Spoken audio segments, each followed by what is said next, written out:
哦，刚才吃完，刮很大的风啊，刮很大的风啊，高空啊有个飞碟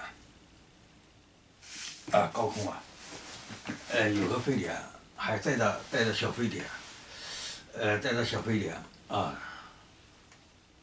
大飞碟，